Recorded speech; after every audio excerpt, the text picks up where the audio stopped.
कल हमने सारा वो डायग्राम के थ्रू पढ़ लिया था ना पूरा चैप्टर। आज क्या करना है, सिर्फ उसको लिखना है। एक सबसे पहले यहाँ पे ह्यूमन रेस्पिरेटरी सिस्टम में हमारा डायग्राम, तो यहाँ पे जो ओपनिंग होगी सबसे पहले उसको क्या बोलेंगे, नोस्ट्रिल। जो नोज की ओपनिंग होगी उसको नोस्ट्रिल कहेंगे। ये जो पूरी खाली जगह दिख रही है इसको नेजल कैविटी कहते हैं। नेजल कैविटी के अलावा इसका नाम नेसल पैसेज भी हो सकता है। उसके अलावा इसका नाम आ जाएगा नेसल चैम्बर। ये यहाँ लिखा हुआ है ना, ठीक है। तो इसका नाम नेसल पैसेज बोलो, नेसल चैम्बर बोलो, या फिर नेसल कैविटी कहो, बात एक ही है, ठीक है, सब एक ही है।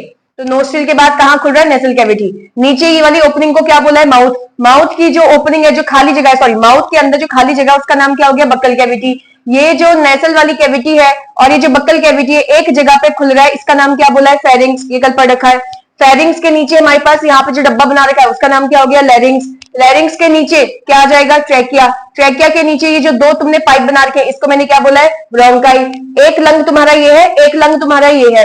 मैंने तुमको कल भी दिखा रखा था डायग्राम, जिसमें मैंने बोला था कि राइट लंग बड़ा होता है कि लेफ्ट लंग बड़ा होता है साइज में, राइट लंग। तो ये इस वाली साइड को राइट लंग बोलेंगे। क्यों, क्योंकि अगर तुम मुझे देखो और ये डायग्राम को देखो तो मेरा ये हाथ है सीधा, तो सीधा हाथ मतलब राइट हैंड ना।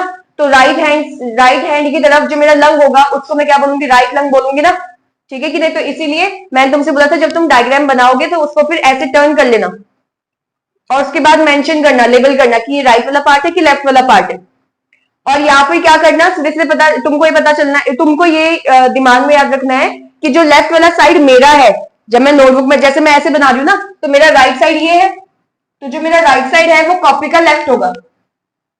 जैसे मेरा राइट साइड ये बोर्ड का लेफ्ट हो गया ना, और मेरा जो लेफ्ट है वो बोर्ड का राइट साइड हो गया ना, समझे कि नहीं। तो ऐसे तुम नोटबुक का ध्यान में रखते हुए करना। नोटबुक ऐसे तो नहीं लेकिन ऐसे होगी। तो यहाँ पे तो जो तुम बना रहे हो वो लेफ्ट वाला साइड तुमने राइट बनाया, लेकिन है नोटबुक में कौन सा साइड, लेफ्ट। और जो तुम इस साइड बनाओगे तुम्हारा वो कौन सा साइड है, लेफ्ट साइड है, लेकिन नोटबुक में कौन सा साइड होगा, राइट साइड होगा, ठीक है। ये थोड़ा सा ध्यान रखना। तो एक राइट लंग हो गया, एक लेफ्ट लंग हो गया। राइट लंग को मैंने बड़ा बना रखा है, लेफ्ट लंग को छोटा बना रखा है, ठीक है। अब मैंने इन दोनों में से एक के अंदर बहुत सारी ब्रांचेस और निकाल दी, और वो तुमको पता है कि इतने सारी जो रेड कलर की ब्रांचेस निकाली उनको ब्रोंकियोल्स कहते हैं, पता है ना। ये ब्रोंकियोल्स के अंदर जो छोटे छोटे गोल गोल दिखा रखे हैं, ये जो छोटे छोटे जो मैंने ब्लैक कलर से गोल बनाए, इनको क्या बोला है, एल्वियोलाई। तो अगर मैं इसको डिटेल में देखूं तो ऐसे दिखेगा, अंगूर का गुच्छा है ना, और इस अंगूर के गुच्छे के आसपास क्या लगे हुए हैं, ब्लू कलर की नसें और रेड कलर की नसें लगी हुई है। नसें का मतलब क्या बोल रही हूँ मैं, ब्लड वेसल्स, जिसके अंदर खून फ्लो करता है, ठीक है। तो ये ब्लू और रेड कलर की क्या लगी है, नसें लगी है, जिसको मैंने बोला है ब्लड वेसल्स।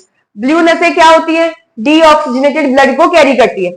कल लिखवाया था ना, और बीडी करके समझाया था ना। तो ब्लू नसें क्या होती है, वो डीऑक्सीजनेटेड ब्लड को कैरी करते हैं। और रेड नसें कैसी होती है, जो ऑक्सीजनेटेड ब्लड को कैरी करते हैं, यानी कि ऑक्सीजन होगा रेड नसों में। और जो ये ब्लू कलर की नसें दिख रही है उसमें कौन सा ब्लड होगा, कार्बन डाइऑक्साइड वाला ब्लड होगा। समझ में आ गया। अब यहाँ पर एक एक करके इसी के बारे में हमें डिटेल में पढ़ना है, ठीक है। सबसे पहले क्या लिखा है, नोस्ट्रिल। नोस्ट्रिल में क्या लिखा है, air is taken into the body. Body के अंदर एयर यहाँ से ली जाती है, जो बात सही है। आगे बोला इट इज लाइंड, इसके ऊपर लाइनिंग होती है अंदर से। नोस्ट्रिल के अंदर लाइनिंग होती है, किस चीज की, छोटे छोटे हेयर होते हैं ना, छोटे छोटे हेयर होते हैं। और क्या होता है, ऑयल ग्लैंड्स होते हैं। यहाँ पर नाक के अंदर, नोस्ट्रिल के अंदर हमारे पास क्या होते हैं, छोटे छोटे हेयर होते हैं, ऑयल ग्लैंड्स होते हैं और म्यूकस ग्लैंड्स होते हैं। तो क्या मैंने तुमको ये बताया था, म्यूकस ग्लैंड्स, म्यूकस क्या होते हैं। म्यूकस तुमको हमने डाइजेशन वाले चैप्टर के अंदर पढ़ा था कि म्यूकस एक चिपचिपी चीज है जो पूरी एलिमेंट्री कैनाल में पाई जाती है ना। तो वैसे ही हमारे क्या है, नाक में भी हमारे पास छोटे छोटे हेयर हैं, ऑयल ग्लैंड्स है, म्यूकस ग्लैंड है। ये सारी क्यों है वो, अच्छा, इसमें तो जो भी लिखा है, which has to filter the air entering through it, जो एयर अंदर आ रही है उसको फिल्टर करता है। क्योंकि हमारे आसपास जो एयर है उसके अंदर बैक्टीरिया, वायरस, मतलब डिफरेंट डिफरेंट जर्म्स होंगे, डस्ट के पार्टिकल्स होंगे, है ना।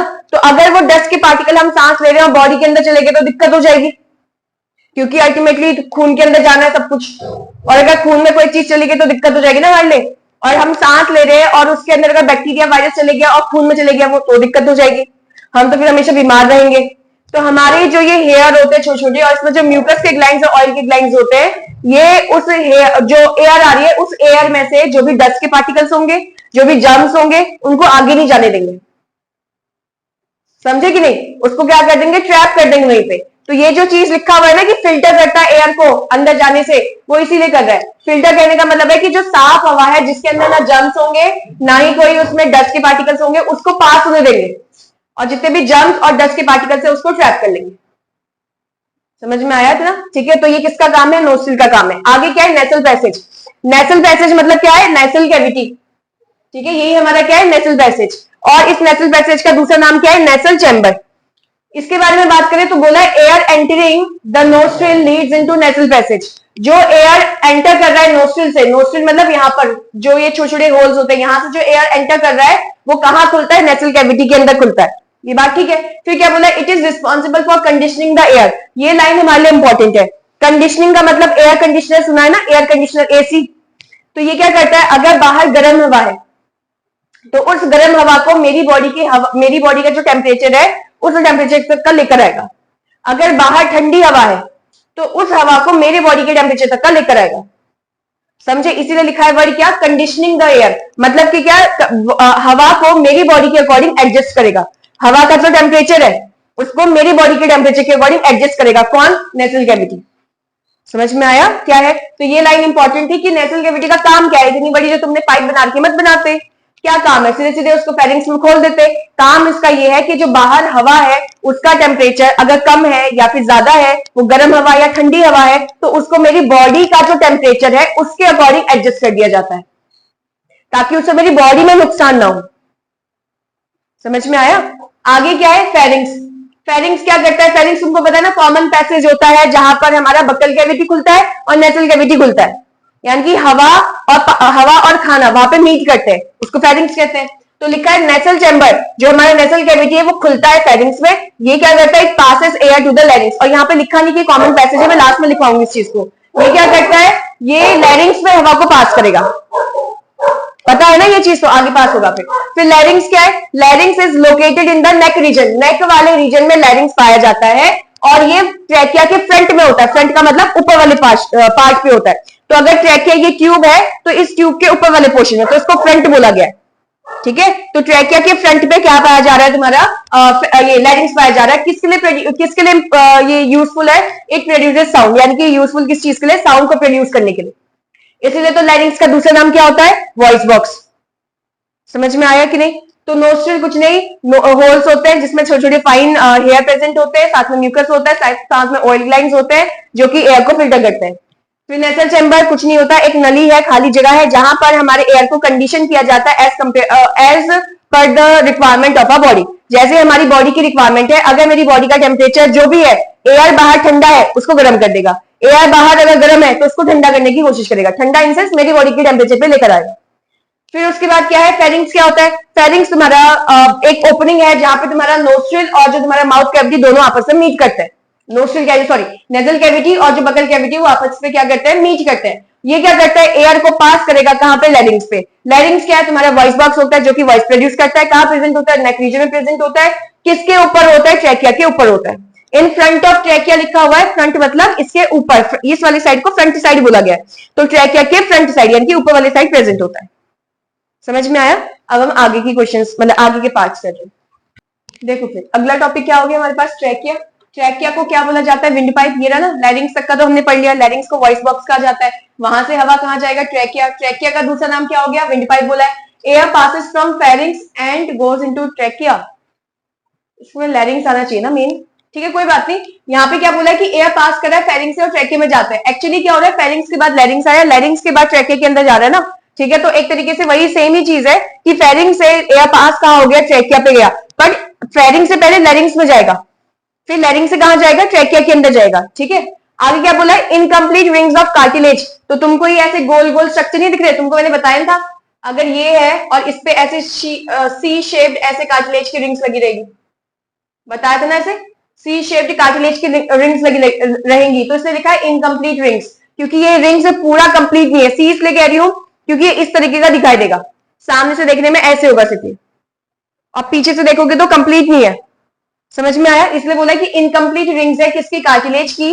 कहां पे प्रेजेंट है? ट्रैकिया के पास प्रेजेंट है। इससे होता क्या है कि ट्रैकिया हमेशा खुला रहता है, allowing the passage of air into lungs, ताकि एयर जो है अंदर आ सके लंग्स के अंदर। ठीक है, आगे क्या बोला हुआ है कि इट ऑल्सो प्रिवेंट, कौन? इट मतलब कौन है? ये हम कार्टिलेज की बात कर रहे हैं कि जो कार्टिलेज है वो हमको बचाता है। किस चीज से बचाता है और किसको बचाता है? ट्रैकिया को बचाता है फ्रॉम कोलैप्सिंग, कि वो सिकुड़ ना जाए, कोलैप्स ना हो जाए। ठीक है, कब? जब उसके अंदर कोई एयर नहीं है तो देखो हमारे पास यहाँ पे किसकी बात हो रही है, कार्टिलेज की रिंग्स की बात हो रही है। वो बोल रहा है कि कार्टिलेज की रिंग्स पाई जाती है ट्रैकिया के पास, वो भी इनकम्प्लीट होती है, अंदर पीछे वाली साइड से पूरी तरीके से ढकी नहीं होती, बस आगे वाली साइड से ऐसे सी शेप्ड रिंग्स लगी होती है उसकी पूरी बॉडी में। इसका काम क्या है? इसका दो काम है। एक तो भैया ये ट्रैकिया को खुला रखता है, ट्रैकिया को खुला रखता है ताकि एयर आ सके लंग्स के अंदर। दूसरा, जब एयर बाहर जा रहा है तो ट्रैकिया सिकुड़ ना जाए, यानी कि कोलैप्स ना हो जाए, तो उसमें भी मदद करता है ये कार्टिलेज की रिंग्स। यानी कि ट्रैकिया को अपनी जगह पर ही बैठाकर रखता है, चाहे एयर अंदर आ रही हो चाहे एयर बाहर जा रही हो, तो ट्रैकिया अपनी पोजीशन पे रहे, उसके लिए कौन काम कर रहा है? तो ये कार्टिलेज की रिंग्स काम कर रही है। फिर आगे क्या आ जाता है? ब्रोंकाई। ब्रोंकाई क्या होते हैं? ट्रैकिया डिवाइड करता है दो स्मॉलर ट्यूब्स में। यहां पर ट्रैकिया ऐसे डिवाइड करता है ना, दो स्मॉलर ट्यूब्स में ऐसे, और इनके ऊपर भी कार्टिलेज की रिंग्स ऐसे लगी रहती है। ठीक है, तो ट्रैकिया क्या करता है? दो स्मॉलर ट्यूब्स में डिवाइड करता है। इन दो स्मॉलर ट्यूब्स को क्या बोला जाता है? ब्रोंकाई कहा जाता है। आफ्टर एंटरिंग थोरैक्सिक कैविटी, अब ये आ जाता है हमारे लिए इंपॉर्टेंट कि थोरैक्सिक कैविटी क्या होता है। इसको थोरैक्सिक बोलते हैं। ठीक है, थोरैक्सिक कैविटी यानी कि चेस्ट कैविटी। याद है तुमको चेस्ट कैविटी कुछ बताया था? इसमें मैंने क्या नहीं बनाया, एक डायग्राम इसमें मैंने बनाया नहीं है, जिसका नाम क्या है? डायफ्रागम, है ना। डायफ्रागम कल पढ़ाया नहीं था, तो डायफ्रागम के मैं इसको यहां पे बना देती हूँ ऐसे, ये स्ट्रक्चर को मैंने ऐसे बना दिया सिर्फ। ठीक है, तो ये जो स्ट्रक्चर है इसको हम क्या बोलेंगे? डायफ्रागम बोल देंगे। इसको लिख देती हूँ मैं यहां पर, डायफ्रागम। तो मैंने तुमसे ये बोला था कि जो डायफ्रागम के ऊपर जो भी जगह है उसको हम क्या बोलते हैं? चेस्ट कैविटी कहते हैं। ठीक है, और हमारी बॉडी के लिए ना, ह्यूमन बॉडी के लिए चेस्ट वर्ड नहीं लगता। ह्यूमन बॉडी के लिए या किसी भी बॉडी के लिए बायो में हम चेस्ट वर्ड नहीं लगाते, हम लगाते हैं थोरैक्स। बायो में हम क्या वर्ड लगाते हैं चेस्ट के लिए? थोरैक्स लगाते हैं। ठीक है, तो कैविटी मतलब खाली जगह। तो डायफ्रागम के ऊपर वाला जितना भी रीजन है, ये डायग्राम भी बहुत गंदा लग रहा है, इसको छोटा छोटा बनाना था इसको। ठीक है, हाँ, तो अभी थोड़ा थोड़ा ठीक लग रहा है डायग्राम, जो भी है। तो डायफ्रागम के जो ऊपर वाला हिस्सा है वो थोरैक्स के अंदर आ जाएगा, और ऐसी खाली जगह, क्योंकि मैं इन सबको हटा दूं तो वहां पे खाली जगह है, वहां कुछ नहीं है, समझे? तो ऐसी खाली जगह जहां पर ये सारे पार्ट आते हैं उसको हम क्या बोलते हैं? थोरैक्सिक कैविटी कहते हैं, यानी कि चेस्ट कैविटी। अब छोटे बच्चों को तो थोरैक्स पढ़ा नहीं सकते, तो इसलिए उनको क्या बताया जाता है? चेस्ट कैविटी चेस्ट बोला जाता है। लेकिन हमारी बॉडी में क्या होता है, हम अगर बायो वाले स्टूडेंट्स हैं तो हम चेस्ट की जगह पे वर्ड क्या लगाते हैं? थोरैक्स लगाते हैं। ठीक है, तो हमारी बॉडी में वर्ड क्या लगता है? थोरैक्स लगता है। तो ये जो डायफ्रागम है, इससे ऊपर वाला जो भी हिस्सा है उसको हम थोरैक्स बोलते हैं, इसके नीचे वाला जो भी हिस्सा होगा उसको एब्डोमेन कहते हैं। तो ये जो कैविटी आएगी, जो खाली जगह है, वो थोरैक्सिक कैविटी, और नीचे की जो कैविटी है उसको एब्डोमिनल कैविटी कहेंगे। ठीक है, अच्छा, तो हमने क्या बोला कि जो ब्रोंकाई है वो कहां पर है? वो थोरैक्सिक कैविटी में। ये जो हिस्सा है ये एक तरीके से, क्योंकि ट्रैकिया वाला भी किसके अंदर आता है? थोरैक्स के अंदर आता है। तो ये अगर ट्रैकिया तुम्हारा थोरैक्सिक कैविटी में है तो ये जो ब्रोंकाई है वो तो फिर आएंगी ही ना थोरैक्सिक कैविटी के अंदर, क्योंकि देखो डायफ्राम के ऊपर वाली सारी चीजें थोरैक्स के अंदर आ रही है। और नेक से अब एक चीज और सुनना, देखो इतना पोर्शन हेड के अंदर आता है, जहां से मेरी नेक, इतना पोर्शन तो नेक के अंदर आ गया। ठीक है, और उस नेक से ही मेरा नीचे वाला जो पोर्शन है वो थोरैक्स के अंदर आ जाता है, डायफ्राम तक। ठीक है, तो हमारी बॉडी चार पार्ट्स में डिवाइड है, हेड, नेक, थोरैक्स और फिर बॉडी, मतलब कि एब्डोमेन। समझ में आया कि नहीं? तो यहां तक का तो हेड हो गया, ये नेक हो गया, यहां जहां पे डायफ्राम आएगा वहां तक का तुम्हारा थोरैक्स हो गया, उसके नीचे एब्डोमेन हो जाएगा। समझ में आया? फिर पेल्विस जो भी होता है वो बात की चीज है, और भी डिवाइड होता है। तो मैंने बोला कि भैया देखो ये जो नेक वाला रीजन है, यहाँ पे मेरा क्या है? लैरिंग्स आ रहा है ना, नेक वाले रीजन में लैरिंग्स आ रहा है ना, फिर इसके नीचे से ट्रैकिया स्टार्ट हो गया ना, तो ट्रैकिया जो आ गया वो भी थोरैक्स कैविटी के अंदर, क्योंकि आधा तो ट्रैकिया नीचे ही आ रहा है, मेजर पोर्शन ट्रैकिया का तो नीचे ही आ रहा है ना, यहां तक का तो नेक वाले थोड़े से पार्ट में हमारा ट्रैकिया आ रहा है, बाकी तो सारा नीचे ही आ रहा है। तो हम बोलेंगे ट्रैकिया किसके अंदर आ गया? थोरैक्स कैविटी के अंदर आ चुका है। थोरैक्स कैविटी के अंदर ही ट्रैकिया डिवाइड हो चुका है, तो ब्रोंकाई भी किसके अंदर आएगा? थोरैक्स कैविटी के अंदर, यानी कि थोरैक्सिक कैविटी। समझे या नहीं समझे? तो यहाँ पे बोला गया है ब्रोंकाई कुछ नहीं करता, कुछ नहीं होता, ट्रैकिया जो है वो दो पार्ट्स में डिवाइड हो जाता है, छोटे छोटे ट्यूब्स में, उसको ब्रोंकाई कह देते हैं। कब? जब ट्रैकिया एंटर करता है थोरैक्सिक कैविटी के अंदर, तो जब ट्रैकिया एंटर करता है थोरैक्सिक कैविटी के अंदर तो दो पार्ट्स में डिवाइड हो जाता है, उसको ब्रोंकाई कहते हैं। फिर क्या है? ब्रोंक्यूल्स। ब्रोंक्यूल्स क्या है? ब्रोंकाई फिर और डिवाइड होते हैं छोटे छोटे ट्यूब्स के अंदर, जिनको ब्रोंक्यूल्स कह दिया जाता है। फिर हर एक ब्रोंक्यूल फाइनली लास्ट में टूट जाता है, खत्म हो जाता है, टर्मिनेट का मतलब हो जाता है एंड। तो जो ब्रोंक्यूल है लास्ट में एंड हो जाता है किसमें, बहुत सारे एल्वियोलाई में। पता नहीं है क्या तुमको, पता है ना ये चीजें तो, है ना, कि ट्रैकिया खुलता है ब्रोंकाई में, ब्रोंकाई के बाद फिर बहुत सारे और ट्यूब्स बनती है, उस ट्यूब्स के लास्ट में क्या लगे होते हैं, अंगूर के गुच्छे लगे होते हैं, ठीक है, बलून लाइक स्ट्रक्चर भी बोल सकते हैं हम, उनको क्या बोलते हैं, एल्वियोलाई बोलते हैं। ब्रोंक्यूल्स के बाद हमारे पास क्या है, एल्वियोलाई। एल्वियोलाई यहाँ पे जो गोले गोले तुमको दिख रहे हैं ये सब, ठीक है, तो क्या बोला है, बलून लाइक स्ट्रक्चर्स है, बलून की तरह दिखाई देते हैं, अंगूर के गुच्छे होते हैं, कहाँ प्रेजेंट होते हैं, लंग्स के अंदर ही तो है ना, तो लिखा हुआ है इनसाइड द लंग प्रेजेंट होते हैं। लार्ज नंबर ऑफ एल्वियोलाई, जितने ज्यादा एल्वियोलाई होंगे उतना ज्यादा सरफेस एरिया होगा, किस चीज के लिए, गैसेस को एक्सचेंज करने के लिए। तुमको पता है ना, यहाँ पे जो मैंने ब्लड वेसल्स बना रखे हैं उसके पास अच्छा वाला खून भी होता है और बुरा वाला खून भी होता है। अच्छा खून मतलब जिसमें ऑक्सीजन घुला हो, बुरा खून यानी कि जिसमें कार्बन डाइऑक्साइड घुला हो। खून के अंदर जो ऑक्सीजन आ रहा है वो एल्वियोलाई से आ रहा है, और खून के अंदर जो कार्बन डाइऑक्साइड है उसको फिर एल्वियोलाई के अंदर भेजा जा रहा है, तो यही तो था गैसेस एक्सचेंज। तो यहाँ पर क्या बोला है, एल्वियोलाई जितने ज्यादा नंबर में होंगे उतना ज्यादा गैसेस एक्सचेंज होगा, क्योंकि उतना ज्यादा सरफेस एरिया बढ़ जाएगा। आगे क्या बोला है, रिब्स। अब रिब्स मतलब पसलियां होती है ना, यहाँ पर हड्डियां नहीं होती, ठीक है, जो हड्डियां होती तुमको पता है ना, यहाँ पर ऐसे रिब्स लगी होती है आगे। तो बोला क्या गया है, टोटल कितने पेयर में होते हैं, 12 पेयर की बोन्स होती है। पेयर मतलब क्या होता है, जोड़न। तो टोटल बोन्स कितने होंगे, 24, पेयर में कितने, 12, समझे कि नहीं, टोटल 12 पेयर है बोन्स की, जो एक पिंजरा बनाती है, पिंजरा केज लाइक स्ट्रक्चर बनाती है, और वो कहां पाए जाते हैं, थोरैक्सिक रीजन। तो मैंने तुमसे बोला था डायफ्राम के ऊपर जो भी रीजन है, जो भी जगह है उसको थोरैक्स कहेंगे। तो थोरैक्सिक रीजन में एक केज बनता है, पिंजरा बनता है बोन्स का, और टोटल हड्डियां कितनी होती है उसमें, 24 हड्डियां होती है, 12 पेयर में होती है। पेयर मतलब 12 इधर होंगी 12 इधर होंगी, समझे कि नहीं, 12 इधर हड्डियां हैं 12 इधर हड्डियां हैं, टोटल कितनी हड्डियां हो गई, 24 हड्डियां है, जिससे क्या बन रहा है, मेरा पूरा पिंजरा बन रहा है। उसके अंदर कौन पड़ा है, लंग्स पड़ा है। मूवमेंट ऑफ इंटरकोस्टल मसल, तुमको मैंने कल एक डायग्राम दिखाया था कि जहां पर ये जो मसल, ये जो बोन्स होती है, बोन्स, इनके बीच में मसल्स लगी होती है ना, इनके बीच में मसल्स होती कि नहीं होती है, इंटरकोस्टल मसल दिखाए थे कल, कि एक जो दो बोन्स होते हैं, यानी कि जो रिब्स की बोन्स की बात कर रही हूँ, उसके बीच में 3 डिफरेंट डिफरेंट कलर के मुझे इंटरकोस्टल मसल्स दिख रहे थे। तो ये इंटरकोस्टल मसल्स क्या करते हैं, उन बोन्स को आपस में चिपक के मतलब चिपका के रखी हुई है, किन बोन्स को, रिब्स की बात कर रही हूं मैं, तो उन रिब्स को आपस में चिपका के रखा हुआ है। साथ में ये इंटरकोस्टल मसल जो रिब्स के साथ जुड़ी होती है, ये हमको हेल्प करते हैं ब्रीदिंग में, क्योंकि जब हम सांस अंदर लेते हैं तो हमारी जो चेस्ट होती है वो आगे की तरफ जाती है ना, तो ये जो रिब्स है वो रिब्स बाहर की तरफ जाएंगे ना, तो बाहर की तरफ धकेलने में मदद कौन कर रहा है, क्योंकि वो तो हड्डी है, हड्डी बाहर की तरफ कैसे जा रही है, तो उसको बाहर की तरफ धकेलने में जो ये इंटरकोस्टल मसल्स है वो हेल्प कर रही है, ताकि जो जो रिब्स है वो बाहर की तरफ जाए, तो अब जो अंदर लंग्स है उनको क्या मिल जाए, एरिया ज्यादा मिल जाए जहां वो फैल सकते हैं। डायफ्राम तो नीचे की तरफ जा ही रहा है, तो नीचे की तरफ तो लंग्स फैलेगा ही, लंग्स जो है वो आगे की तरफ भी फैलेंगे, और फिर जब हम बाहर सांस निकालते हैं तो ये जो इंटरकोस्टल मसल्स है उसकी मदद से रिब्स अंदर की तरफ जाती है, और डायफ्राम भी ऊपर की तरफ आता है, तो अंदर जो भी तुम्हारा लंग्स है वो सिकुड़ते हैं और सारी एयर बाहर की तरफ निकलती है। फिर समझ में आया, तो इंटरकोस्टल मसल्स हमको कहाँ हेल्प करती है, हमको मदद करती है किस चीज में, ब्रीदिंग में हेल्प कर रही है, सांस अंदर लेने में, सांस बाहर निकालने में कौन मदद कर रहा है, इंटरकोस्टल मसल्स मदद कर रही है। किसके साथ अटैच है, रिब्स के साथ अटैच है। हार्ट और लंग्स दो चीजें, एक तो लंग्स हो गए और साथ में यहाँ पर हार्ट आएगा, इन दो लंग्स के बीच में हार्ट आएगा, ठीक है, जब हम हार्ट वाले स्ट्रक्चर पढ़ेंगे तो ये रिब्स जो होते हैं, इस रिब्स के बीच में लंग्स और हार्ट प्रेजेंट होते हैं। समझ में आया, ठीक है, आगे क्या है, लंग्स क्या होते हैं, लंग्स तुम्हारे दो नंबर्स में कितने होंगे, 2 होंगे, एक तुम्हारा राइट लंग होता है, एक तुम्हारा लेफ्ट लंग होता है। राइट लंग हमेशा बड़ा होगा किसके कंपैरिजन में, लेफ्ट लंग के हिसाब से, यहाँ पे डायग्राम में मैंने वैसे बना रखा है।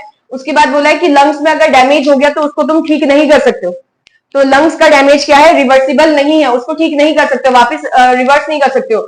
और ये जो लंग्स होते हैं बाहर से एक मेम्ब्रेन से कवर होती है जो उसको बचाती है, उस मेम्ब्रेन का नाम या तो प्लूरल मेम्ब्रेन कहते हैं या सिंपली प्लूरा कह दिया। समझ में आ गया, तो डायफ्रागम के बारे में क्या बोलेंगे, मस्कुलर पार्टीशन, मसल्स का नहीं बना हुआ, डायग्राम में दिखाया था ना कल, मसल्स का बना हुआ है। पार्टीशन मतलब सेपरेशन है, किसके बीच में सेपरेशन है, थोरैक्स और एब्डोमेन। तुमको मैंने बताया ना ये वाली चेस्ट कैविटी है और इसके नीचे क्या है, एब्डोमिनल कैविटी आती है ना, तो ये जो डायफ्राम है ये 2 पार्ट्स में डिवाइड कर रहा है हमारी बॉडी को, थोरैक्स और एब्डोमेन में, ठीक है, मसल्स का बना हुआ है। It forms base of chest cavity, chest cavity यानी कि जो ये चेस्ट वाला एरिया है, इसकी जो खाली जगह है उसका जो बेस है, बेस मतलब नीचे वाला एरिया, वो कौन बना रहा है, डायफ्राम बना रहा है, क्योंकि यहीं तक का तो मेरा क्या होगा, चेस्ट कैविटी है, उसके नीचे तो फिर भैया एब्डोमिनल कैविटी स्टार्ट हो जाएगी ना, ठीक है। आगे क्या बोला है, ड्यूरिंग इनहेलेशन, जब हम सांस लेते हैं, तुमको कल एक मैंने वीडियो दिखाई थी, जब हम सांस लेते हैं तो ये नीचे फ्लैट हो जाता है, होता है कि नहीं होता? तो ये नीचे ऐसे, अभी इसका शेप अगर ऐसे है तो ये किस में कन्वर्ट हो जाएगा? इस वाले शेप से ऐसे में कन्वर्ट हो जाएगा। तो पहले इसका शेप ऐसे था, अब ये इसमें कन्वर्ट हो गया। तो इसने क्या करा? इतना एरिया बढ़ा नहीं दिया। अब यहाँ पे क्या होगा? लंग्स फैल जाएंगे, क्योंकि लंग्स के अंदर सांस जा रही है। तो क्या बोला है कि इनहेलेशन के समय जब तुम सांस अंदर लेते हो तो ये फ्लैट हो जाता है और चेस्ट कैविटी बढ़ जाता है। चेस्ट कैविटी मतलब यहाँ पे खाली जगह बढ़ गया। अब जहां पे खाली जगह बढ़ गई वहां पे जो लंग्स है वो फैल जाएंगे, ठीक है। और जब तुम सांस निकालते हो बाहर, यानी कि एक्सहेलेशन के टाइम पे ये रिलैक्स कर जाता है। रिलैक्स मतलब इस वाली पोजीशन से वापस अपनी पोजीशन पे आ जाता है। तो जब वापस अपनी पोजीशन पे आ जाता है तो चेस्ट कैविटी डिक्रीज हो जाती है, यानी कि जो यहाँ खाली जगह थी वो कम हो चुकी है अब, ठीक है। और इसका मतलब क्या है कि लंग्स सिकुड़ गए हैं, वो अब बॉडी से बाहर उसको किसको फेंक दिया? एयर को बॉडी से बाहर फेंक दिया उन्होंने। आगे आता है इसका शेप कैसा है? इसका शेप कैसा है? Dome shape. अब ये डोम शेप क्या होता है? तुमने मस्जिद वगैरह देखे हैं या फिर मंदिर देखे हैं, उनके ऊपर ऐसे होता है ये ऊपर, अगर उनकी बिल्डिंग ऐसे है तो ऊपर ऐसे होता है ना। इस शेप को हम क्या बोलते हैं? डोम शेप, जिसको गुंबद कहते हैं हिंदी में, ठीक है। तो मंदिरों के ऊपर ऐसा ऐसा ये सर्कल में नहीं लगा रहता, होता है कि नहीं होता? और फिर यहाँ पे झंडा वंडा लगा देते हो ऐसे करके कुछ बना है कि नहीं? तो ये जो शेप होता है, इस शेप को हम क्या बोलते हैं? Dome shape. तो ये ऐसा ही तो शेप का है। कल मैंने तुमको जो इमेज दिखाई थी उसमें इसका शेप नहीं था ऐसा, रोटी को फोल्ड कर दिया अंदर की तरफ से, है ना। तो ये कैसे शेप में आता है? डोम शेप में पाया जाता है, ठीक है। पढ़ क्या रहे हैं वैसे हम? Flow chart of air passage, यानी कि एयर कहां से कहां ट्रेवल करता है और कैसे हमारी बॉडी के अंदर जाता है, फिर बॉडी से बाहर आता है, ठीक है। पूरा पढ़ना है। तो इनहेलेशन का मतलब क्या होता है? जब हम सांस अंदर लेते हैं तो सबसे पहले जो एयर होगा वो नोस्ट्रिल में जाएगा। ये वाला एरो ऊपर जो ब्लैक कलर से बना रखा है वो क्या है? नोस्ट्रिल की तरफ जाने वाला। फिर उसके बाद नेसल पैसेज में जाएगा, नेसल पैसेज से फेरिंग्स में, फेरिंग्स से लैरिंग्स से, लैरिंग्स का दूसरा नाम क्या होता है? Voice box. लैरिंग्स के बाद कहां जाएगा? ट्रैकिया। ट्रैकिया का दूसरा नाम क्या लिखा है? Wind pipe. ट्रैकिया से कहां जाएगा? ब्रोंकाई। ब्रोंकाई से ब्रोंक्यूल्स, ब्रोंक्यूल से एल्वियोलाई। फिर यहाँ पे ब्लड वेसल्स होती है, वहां पे गैस का एक्सचेंज होगा। फिर ब्लड से क्या आएगा? कार्बन डाइऑक्साइड वाला ब्लड, सॉरी कार्बन डाइऑक्साइड आ जाएगा ना इसके अंदर। ब्लड से कार्बन डाइऑक्साइड यहाँ आएगा। तो ये जो एरो मैंने ब्लू से लिखा हुआ है यहाँ पे, ठीक है, जो ब्लू से बना रखा है वो कब का है? एक्सहेलेशन का टाइम का है। एक्सहेलेशन मतलब जब तुम सांस निकालोगे। अगर क्वेश्चन आता है ना कि इनहेलेशन का एयर पैसेज बताओ कैसे होता है? इनहेलेशन का एयर पैसेज मतलब एयर कैसे ट्रेवल करती है इनहेलेशन के टाइम पे, तो ये वाला बनाओगे सीधे ऐसे वाला, कि पहले एयर कहां गया? नोस्ट्रिल में, नेसल पैसेज, फिर फेरिंग्स, फिर लैरिंग्स, फिर ट्रैकिया, फिर ब्रोंकाई, फिर ब्रोंक्यूल्स, फिर एल्वियोलाई। लेकिन आता है कि एक्सहेलेशन का बताओ एयर पैसेज, जब तुम सांस बाहर निकाल रहे हो तो कहां से स्टार्ट हो रहा है? तो एल्वियोलाई से स्टार्ट होगा, क्योंकि यहाँ पे गैसेस एक्सचेंज हुआ, यहाँ पे कार्बन डाइऑक्साइड बढ़ा।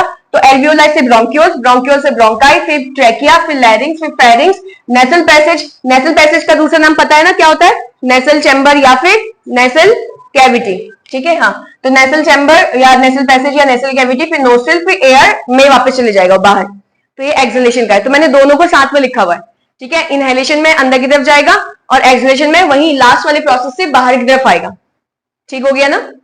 जैसे हमने डाइजेशन वाले के अंदर पूरा एक फ्लो चार्ट पढ़ा था कि हमारी बॉडी के अंदर डाइजेशन कैसे होता है, तो वैसे यहाँ पे हम क्या पढ़ रहे हैं कि गैसेस एक्सचेंज का क्या पूरा प्रोसेस है। मैकेनिज्म का मतलब क्या हो गया? क्या पूरी प्रोसेस है जिसमें गैसेस एक्सचेंज हो रहा है। रेस्पिरेशन की नहीं बोल रहा, रेस्पिरेशन तो हमने स्टार्टिंग में पढ़ ही लिया था कि ब्लड से क्या कहते हैं ऑक्सीजन आ रहा है, सेल के अंदर जा रहा है, ग्लूकोज टूट रहा है साइटोप्लाज्म के अंदर, जिसको ग्लाइकोलिसिस कहा, फिर पायरुवेट बना, फिर वो पायरुवेट माइटोकॉन्ड्रिया के अंदर घुसा, फिर उसके बाद जो कार्बन डाइऑक्साइड वाटर और एनर्जी बनी, वो तो रेस्पिरेशन वाला था।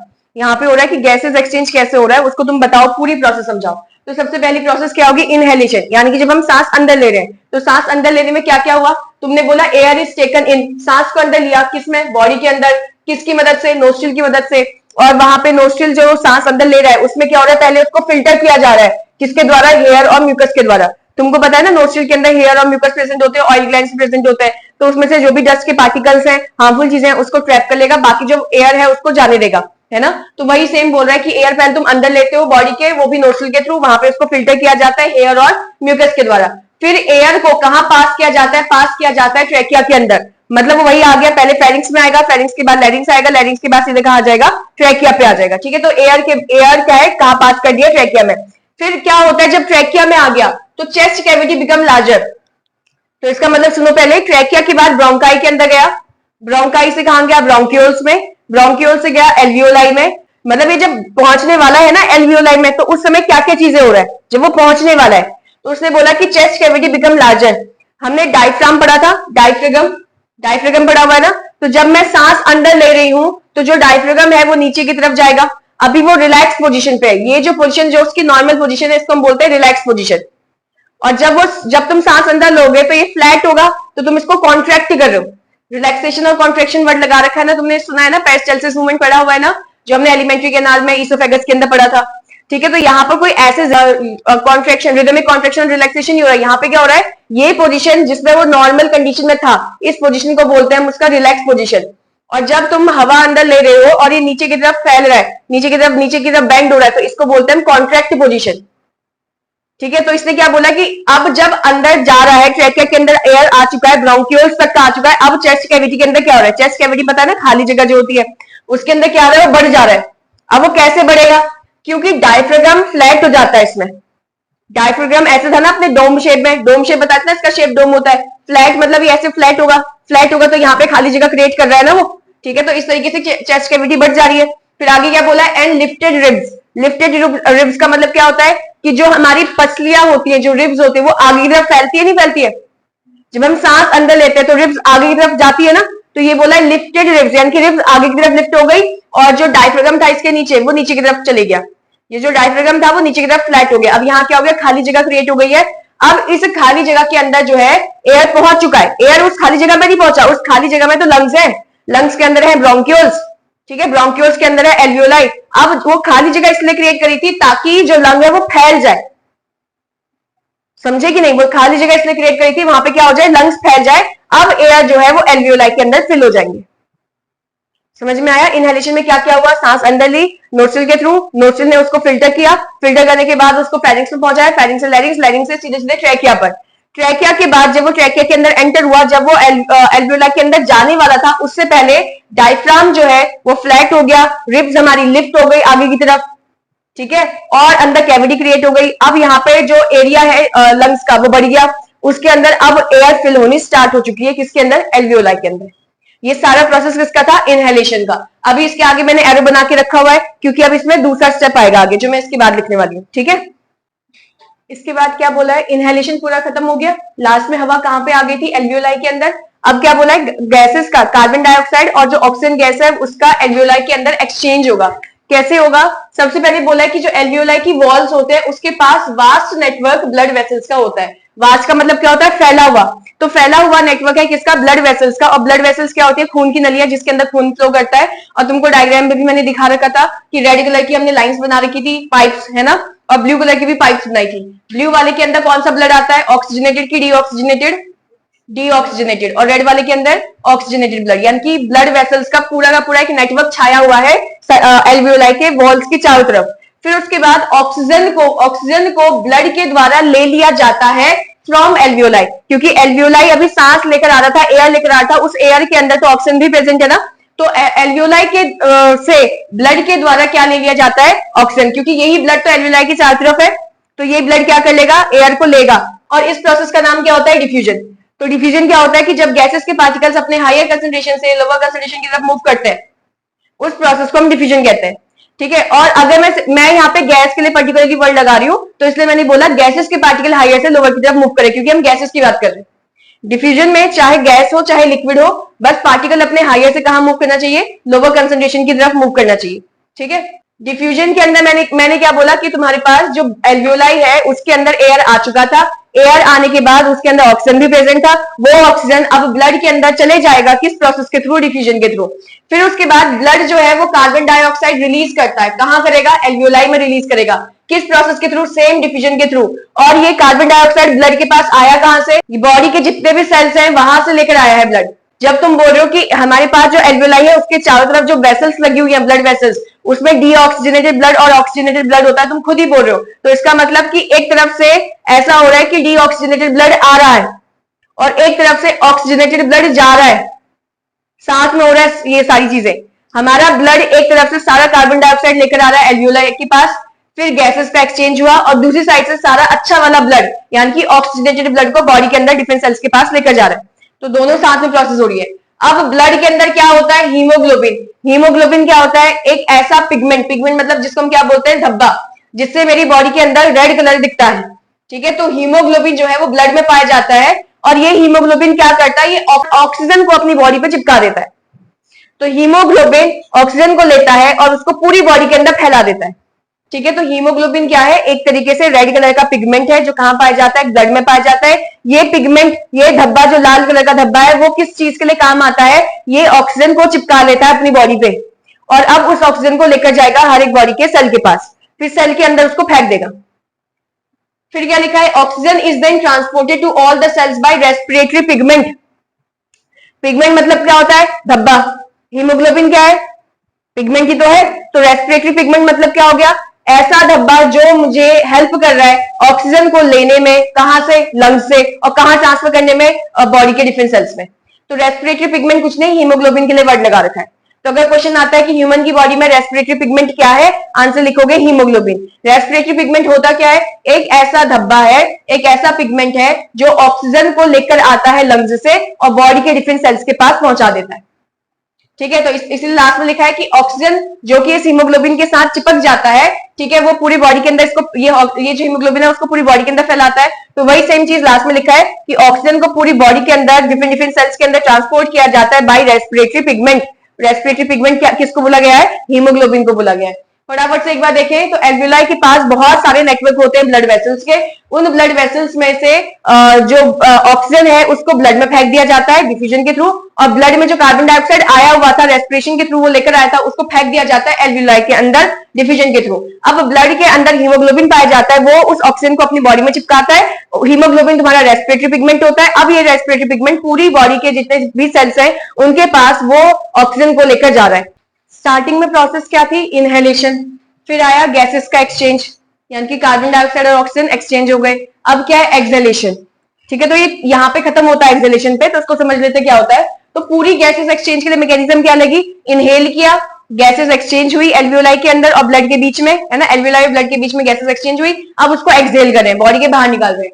तो बोला है कि जो CO2 बॉडी के सेल्स में बन रही थी रेस्पिरेशन के थ्रू, ठीक है, अब उसको ट्रांसपोर्ट किया जाता है किस फॉर्म में? ये इंपॉर्टेंट है हमारे पास, डिसॉल्व फॉर्म में। एक चीज का ध्यान रखेंगे कि जो हीमोग्लोबिन है वो ऑक्सीजन को अपनी बॉडी पे चिपकाता है, वो कार्बन डाइऑक्साइड को नहीं चिपकाता। उसकी दोस्ती ऑक्सीजन के साथ है, कार्बन डाइऑक्साइड के साथ नहीं है। अब कार्बन डाइऑक्साइड भी तो फेंकना है हमको बाहर, तो हीमोग्लोबिन तो उसको ले जाने वाला है नहीं।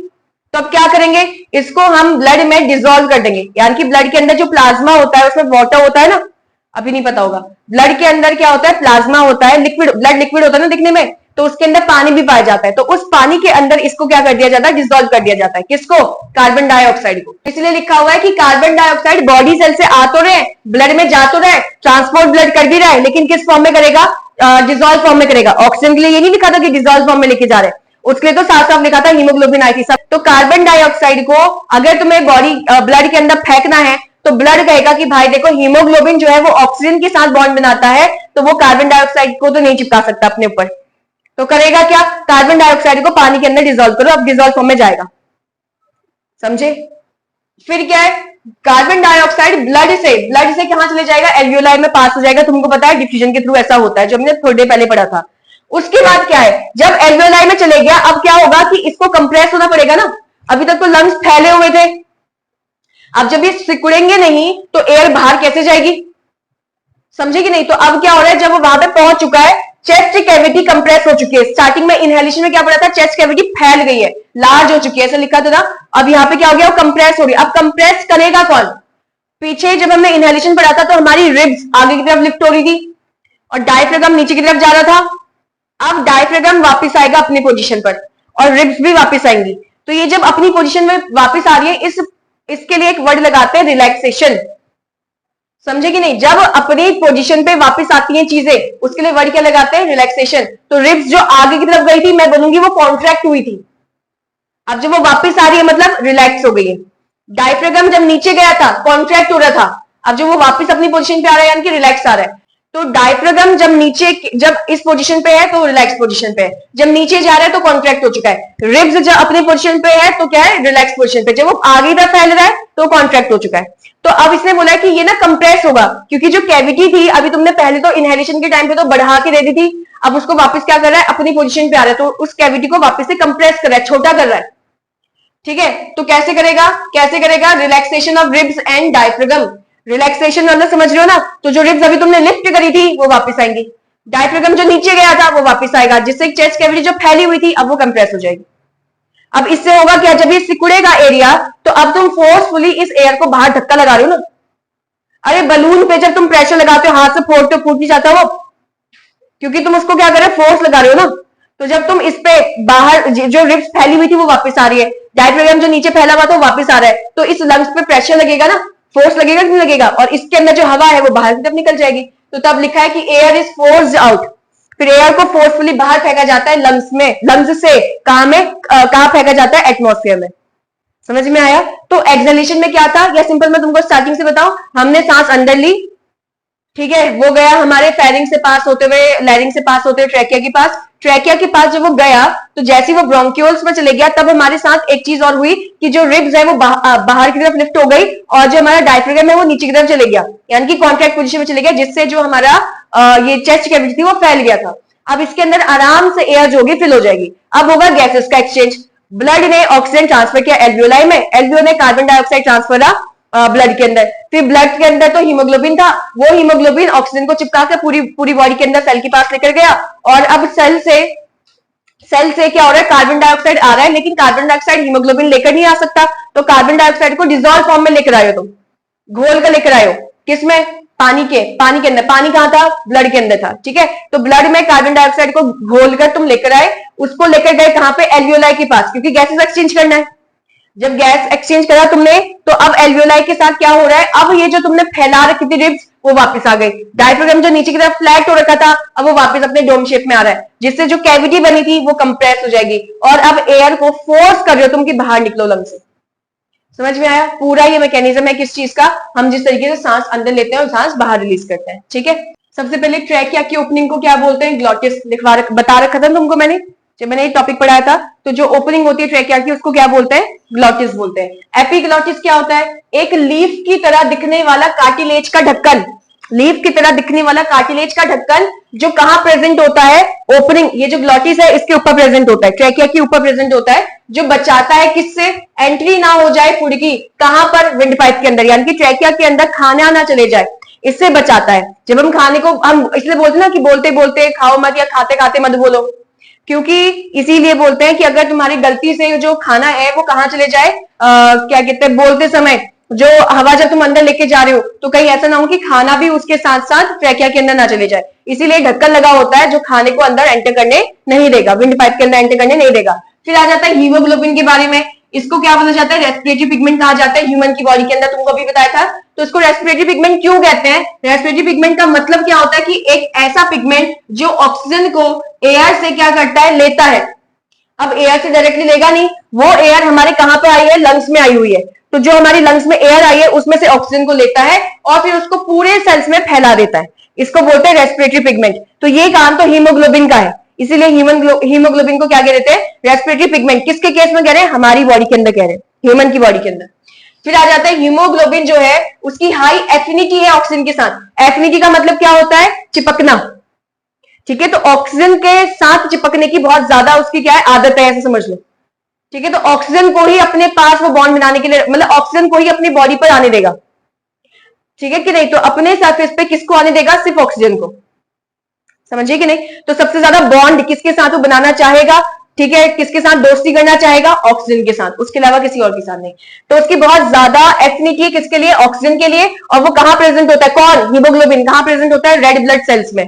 तो आरबीसी का मतलब क्या हो जाता है, रेड ब्लड सेल, जिसकी वजह से हमारा खून लाल दिखता है।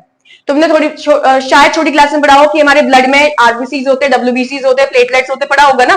तो आरबीसी मतलब जो हमारा नेक्स्ट पार्ट होगा इसका, ट्रांसपोर्टेशन वाला आएगा ना जो पार्ट, वहां पढ़ेंगे ब्लड के बारे में पूरा। तो आरबीसीज मतलब क्या हो जाते हैं, जिनको रेड ब्लड सेल कहते हैं। इनका कलर लाल इसलिए आता है क्योंकि इनके पास क्या होता है, हीमोग्लोबिन होता है। फिर बोला है कि जो कार्बन डाइऑक्साइड है वो ज्यादा सोल्यूबल है पानी के अंदर। मैंने बताया था ना कि ब्लड के अंदर जो पानी है उसमें कौन सोल्यूबल हो जाता है, कौन डिसॉल्व हो जाता है, carbon dioxide as compare to oxygen.